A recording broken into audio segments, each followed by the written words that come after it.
This is the work of a super talented Pokemon artist, and this is the Miku she drew come alive in 3D. If you know anything about the Pokemon TCG, you've definitely seen a card drawn by Megumi Mizutani. Her artwork is absolutely the best, and she's been one of my favorite Pokemon artists for quite some time now. She has illustrated over 100 Pokemon cards, including some of my favorite cards of all time, like the End Zoroark from Journey Together, Jesse and James from Hidden Fates, Mega Gardevoir from Generations. I could go on and on about all of her cards, so here's just a few more of her popular cards you've probably seen before. And apart from just drawing Pokemon art, she also makes a lot of amazing fan art, usually involving Pokemon or Miku.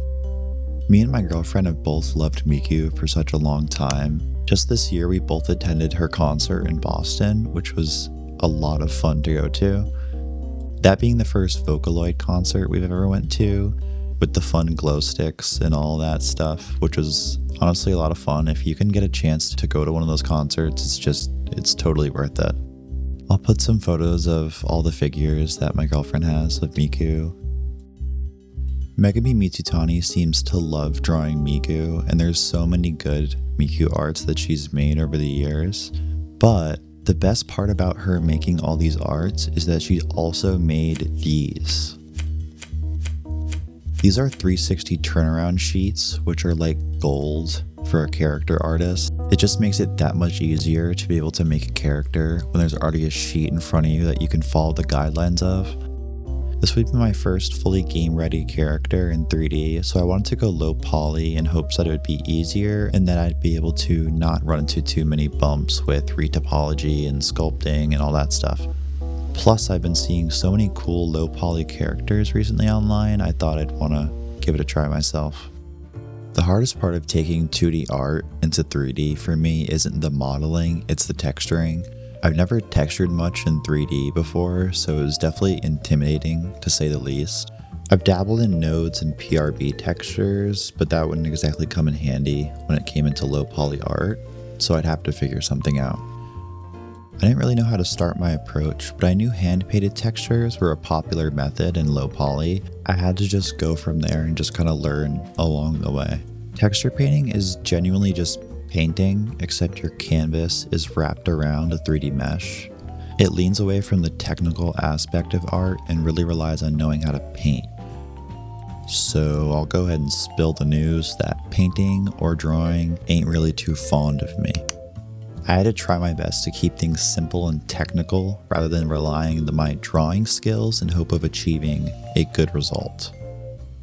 And this is what I ended with. I tried painting on some details and using some gradients to blend the character together. I think it looks pretty good for my first kind of attempt. Really wish it would just pose for me after that, but unfortunately you got to make a whole rig for it. And I've done a rig before, but I mean, this would be my second time doing a rig, which, not too fond of rigging in my past.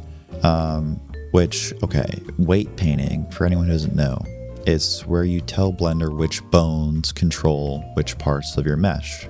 Simple concept. And apparently this setting, automatic weights, should do the job for me. I moved her arm, and her body came with it. I moved her head, her hair came with it. So I had to go in and manually fix it all, which easily is the worst 3D experience I've ever gone through. Able to finally get her to a decent state that I was happy with before moving on to the render. This is definitely the best part of making anything in 3D. I decided to drag in a field scene I made before for a free render and use the rig I just finished to sit her in the grass. And after the modeling, texturing, UV unwrapping, rigging, posing, here she is. I'm pretty happy with how this all turned out and what I've been able to learn through the process. If you've stayed till the end of the video and want to see more stuff like this, please do subscribe. I only just started this content and I would greatly appreciate any feedback you have in the comments, either on my art or the video. And also go follow Megumi Mizutani because her work deserves way more eyes on it.